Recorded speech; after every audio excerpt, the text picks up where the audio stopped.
Alright, on to the next part. Cleaning the carburetor. I already have it off the motor. I'm going to crack it open now. See how bad it is inside. It's one of the Nicky 6 carburetors.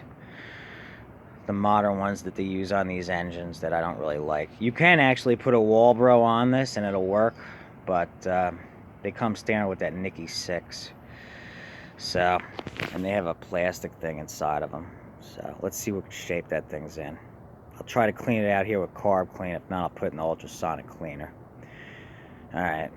And if that one don't work, like I said, I think I have a spare one. So. Alright. It's a 1/2 inch to pop the solenoid. And either a Phillips head or slotted. Sometimes they're really tight, so I had to use the specific one that fit in perfectly with a ratchet to crack those. So. Be aware of that. You don't want to strip them. Alright, surprisingly, it's not that bad in here. It's not anywhere near as bad as I thought it would be.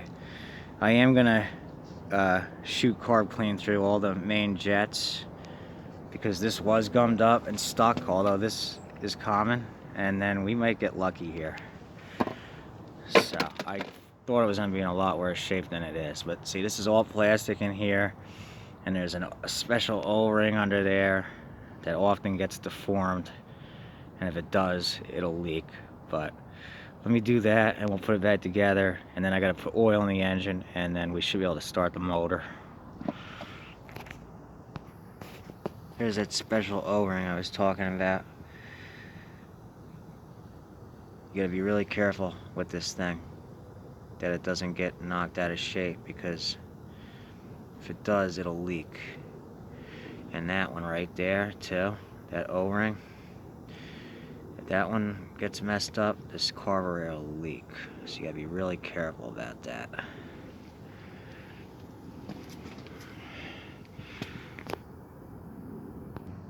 Yeah, so whenever you clean a carburetor and you use actual carb clean, you gotta be careful not to hit the O-rings with this stuff, because it'll expand it, and then that's it. It won't be usable. Alright, so the backfire valve, the way this thing works is when the engine's off, this thing goes all the way up in. It cuts the fuel immediately and stops the thing from backfiring. When the engine goes on, this comes down and allows the fuel to flow. Now, these things commonly get stuck, and when they do, or cause problems, and when they do, people just cut them off, and that basically deletes it, which is fine. The only issue is when you do that, the carburetor can leak, overflow, and then overfill the crankcase with gas, mixing the oil with gas and thinning it out. So that's just one thing you got to be aware of. Okay. Throttle linkage goes to the throttle plate. Choke linkage to the choke plate. 2 5/16 long bolts secure the carburetor back to the intake manifold. I use a little 5/16 box end. That usually works the best. I know they used to make these with a Torx end, but they would strip out. Okay. I'm gonna hook up the fuel line, put oil in. We're gonna see if it starts. It should.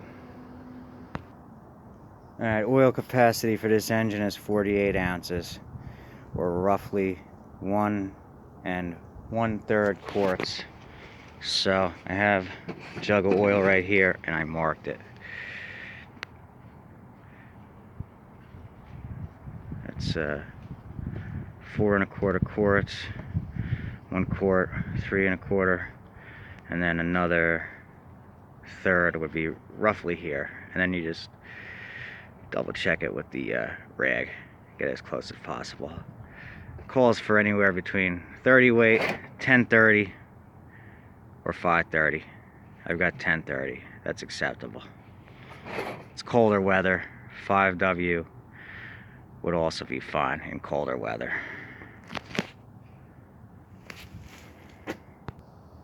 40 degrees out, so the oil is going to take a little bit longer to get down in there before I can check it.